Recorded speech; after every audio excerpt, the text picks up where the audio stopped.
Salut les marques et salut les smarts et bienvenue sur Catch Up, le podcast qui transpire le catch. Vous êtes bien ici sur la plateforme qui toutes les semaines analyse, critique, décortique les shows de la WWE.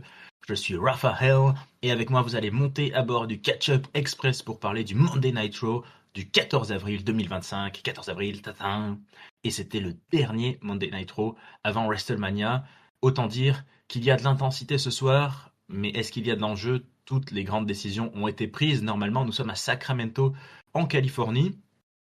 Alors, qu'est-ce qu'il s'est passé ce soir? On a eu droit à 4 matchs seulement. C'était une petite soirée, mais des matchs assez longs.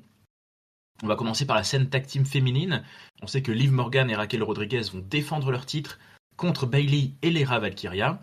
Eh bien, Bayley a affronté Liv Morgan en solo, mais c'était pas un solo très solo, puisque bien sûr il y a eu des interventions, Lyra Valkyria d'un côté, Raquel Rodriguez de l'autre, mais Bayley a fini par l'emporter en 12 minutes 39. On verra ensuite ce que donnera le match tag team, peuple de catch-up. On vient juste de sortir notre analyse, notre pré-show de WrestleMania avec nos pronostics et nos analyses. N'hésitez pas à aller écouter et commenter. Mais en tout cas, on en finira là pour cette feud qui date d'une semaine seulement. On aura eu aussi 3 clips pour le match féminin pour le championnat du monde, c'est-à-dire qu'on a vu Bianca Belair, Rhea Ripley, puis Io Sky nous parler dans un clip promotionnel, mais elles sont pas venues sur le ring et elles se sont pas croisées. Donc peut-être un peu décevant quand même, ça aurait mérité une intensité un petit peu plus forte. Nous avons eu un match autour de l'histoire des fameux luchadors mexicains El Grande Americano. Ce soir, c'était Rey Mysterio contre Julius Creed. Donc c'était un peu surprenant de voir un des Creed en solo contre Rey Mysterio. C'était plutôt un bon match. Alors au début, il y avait plein de monde au bord du ring. Il y avait Chad Gable notamment. De l'autre côté, il y avait la LWO, tout ça. L'arbitre a exclu tout le monde. Donc ça finit en solo Rey contre Julius avec personne qui intervenait. Mais El Grande Americano a débarqué en fin de match. Et a essayé de coûter la défaite à Rey Mysterio. Malheureusement, ça n'a pas été réussi. Rey Mysterio il a réussi à faire un 619 et un splash sur Julius Creed. Mais El Grande Americano est venu l'attaquer ensuite. Ça a parti un peu en bagarre avec Dragon Lee, etc. qui sont revenus. Et plus tard, un peu plus tard dans la soirée, Chad Gable est revenu au micro pour dire qu'il était vraiment déçu de ne pas avoir de match à WrestleMania, mais qu'il soutiendrait El Grande Americano dans son match contre Rey Mysterio. Bon, c'est toujours très fun, je trouve, tout ce qui se passe avec ce Chad Gable et avec ce El Grande Americano. C'est peut-être que le début d'une feud, parce que beaucoup de gens sur les réseaux sociaux, je l'ai vu, ont envisagé que ça soit un masque versus masque, pour qu'enfin on sache qui est ce El Grande Americano. Mais peut-être que ça sera à Backlash ou au prochain, peut-être qu'ils vont faire durer ça longtemps.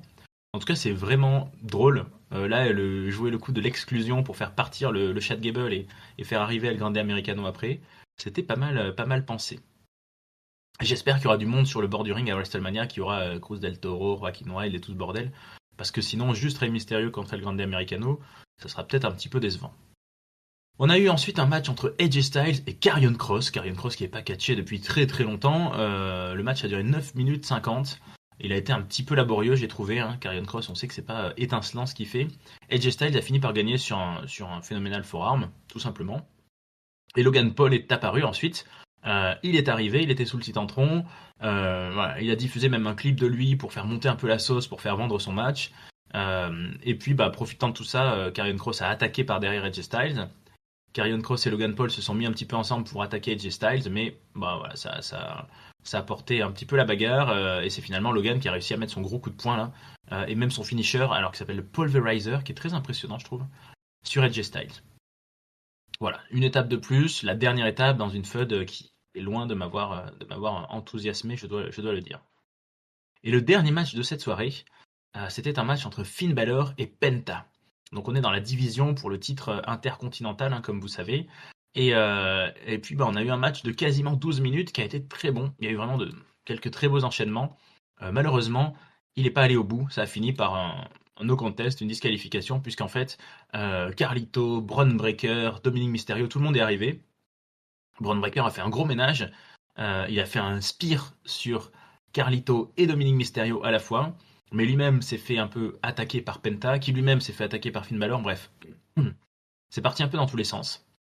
On a vraiment envie de voir ce match. Et il y a moyen qu'il y ait un coup fourré avec Dominic Mysterio ou autre. Donc je suis assez motivé par voir tout ça. Il reste que c'est un SmackDown quand même c'est un Raw, pardon, très très étonnant. puisque la veille de WrestleMania, à quelques jours de WrestleMania, alors on préserve les stars, il faut surtout pas se blesser maintenant, évidemment, mais c'est vrai que vous voyez, je viens de vous parler de 4 matchs. Voilà, bon, on a eu quand même pas mal de gens qui vont catcher à WrestleMania, hein. On a eu Bayley, Liv Morgan, AJ Styles, tout ça. Mais, euh, mais c'était un peu mou du genou quand même, j'ai trouvé les affrontements. AJ Styles contre Karrion Kross, on peut pas dire que ça fasse trop rêver. Rey Mysterio contre Julius Creed, bon. Bayley contre Liv Morgan, un peu chiantos. Donc c'était pas très enthousiasmant sur le ring, on sent qu'on attend un peu. Par contre, on a eu pour commencer le show, ce qui concerne le titre mondial, on a eu un très bon Gunther, interviewé par Michael Cole, mais il n'a pas vraiment voulu être interviewé, hein, il a fait la promo tout seul. En gros, il a dit, euh, il a dit qu'il a jamais perdu, voilà, que c'était quelqu'un qui avait toujours contrôlé sa vie. En 37 ans, il a jamais perdu son contrôle. Et que là, il espère vraiment, vraiment que il va pas perdre son contrôle contre Jey Uso parce que sinon ça va être un bain de sang. Ça va être une boucherie. Et il nous dit, en faisant référence à la promo de la semaine dernière de Jey Uso, moi après le match, j'appellerai ma maman. Ma maman, Guten Tag, maman. Allô, ya. Et pour lui dire à quel point bah, il a kiffé de détruire Jey Uso et de revenir champion de WrestleMania. Donc un Gunther très sérieux, très appliqué. On sent que là, il est pas là pour la rigolade. Et Jey Uso lui a répondu un peu plus tard dans la soirée. Il est venu sur la table des commentateurs, puisque maintenant il s'arrête là, il n'a pas besoin d'aller sur le ring. Il a fait danser avec la foule, etc. Mais il était quand même tout de noir vêtu, il était sérieux. Et voilà, il nous a dit que maintenant, il a compris que Gunther avait peur de se faire humilier à WrestleMania. Et donc, il lui dit rendez-vous WrestleMania Saturday pour ce match-là. Ils ont réussi sur ces 2 dernières semaines vraiment à créer la marge d'intensité qu'il fallait, mais ça a pris du temps. Ça a été un peu laborieux jusque-là, mais là, on y est, quoi. On est vraiment dans les starting blocks, on a hâte de les voir. Gunther très bien sapé, Jey Uso très intense, bien réussi. Et puis, ben, le fil conducteur de ce show, hein, c'est Paul Heyman, Roman Reigns, CM Punk, Seth Rollins. On nous annonce qu'ils sont tous là ce soir sous le même toit, sous un même roof. Et ben, c'est assez drôle parce qu'on voit CM Punk et Paul Heyman qui discutent en coulisses.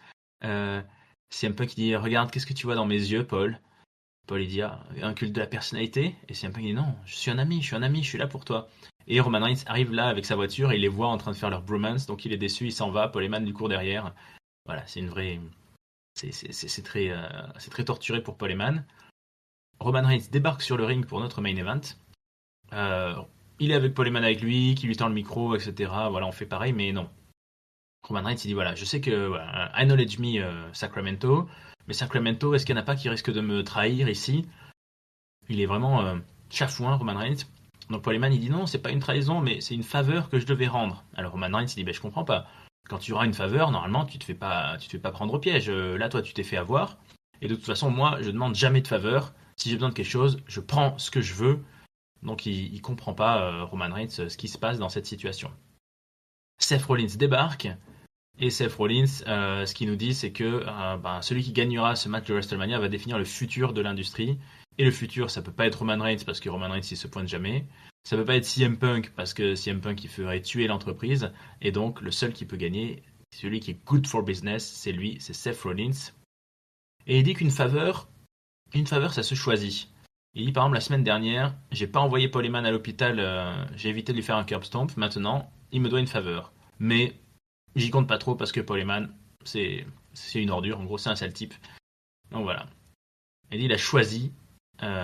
C'est vraiment ce que tu dois comprendre, Roman Reigns, c'est que Paul Heyman, il a pas juste une dette à rembourser. Il a choisi, il a fait un choix de soutenir CM Punk. Et Roman Reigns, il dit ouais, il a raison. Il a raison, Paul. T'as fait ton choix. Il dit moi aussi je fais le moins. Et il met une grande pinte sur la tronche de... Une grande pinte, pas une bière, hein, mais un grand coup de poing à Seth Rollins. Il l'envoie sur le poteau du bord du ring. Il s'approche de Paul Heyman et il le bouscule au sol. Paul Heyman tombe sur ses fesses qui sont assez lourdes. À ce moment-là, CM Punk débarque, vient vérifier comment va Paul Heyman, mais il se fait attaquer par Roman Reigns qui lui fait un spear. Sauf que Seth Rollins arrive, il met un coup de chaise dans le dos de Roman Reigns pour nous rappeler la fin du Shield, et il fout un curb stomp à Roman Reigns et à CM Punk devant les yeux de Paul Heyman. Donc, c'est clairement Seth Rollins qui sort la tête haute de ce segment. C'est lui qui avait fait une crise de nerfs quand il a appris que c'était le match de main event parce que pour lui, CM Punk le méritait pas. Mais grâce à cette histoire de faveur, et grâce à cette tension qu'il y a entre CM Punk, Roman Reigns et Paul Heyman, bah lui, il anguille dans tout ça. Et lui, sa ligne, elle est toute droite, elle est toute claire, et il se pose pas de questions. C'est mon gros favori pour le match, même si j'ai du mal à croire que la WWE va oser priver CM Punk de son moment final à WrestleMania avec les pyros, tout ça. Ça serait légitime qu'il gagne. Mais si on veut raconter vraiment quelque chose de fort, il y a sûrement quelque chose à faire sur une victoire de Seth Rollins. Et c'est ainsi que se termine ce Monday Night Raw à Sacramento, le dernier avant WrestleMania. Donc, un petit goût de pas terrible pour ma part. C'est très très difficile parce que c'est un go-home show juste avant le plus grand show de tous les shows. Je vais mettre quand même un 2,25. C'est pas une très bonne note.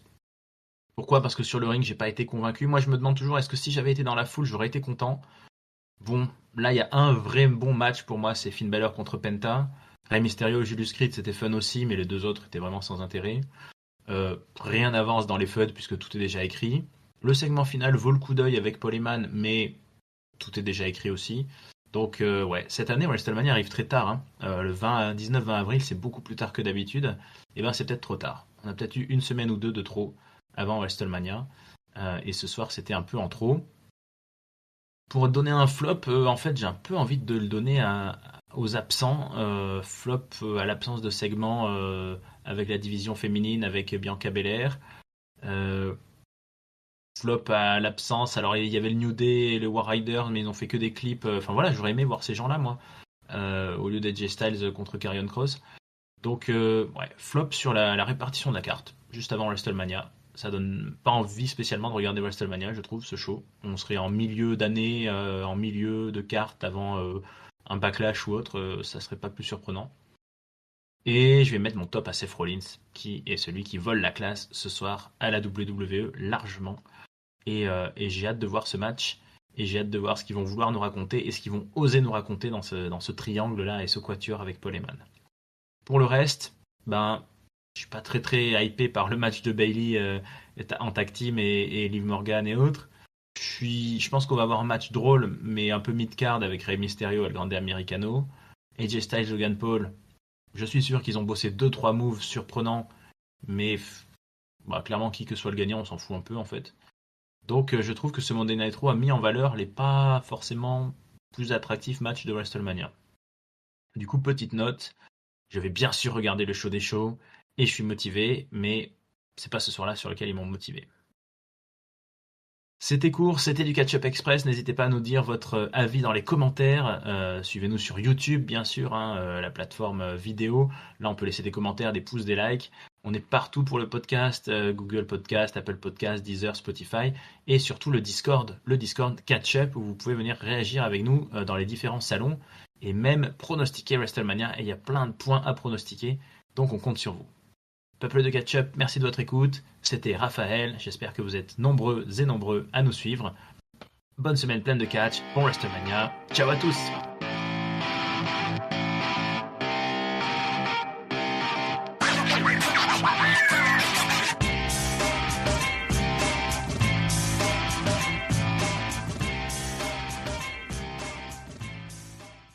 Parce qu'à ce compte-là, on aurait pu avoir Tozawa aussi. Tozawa.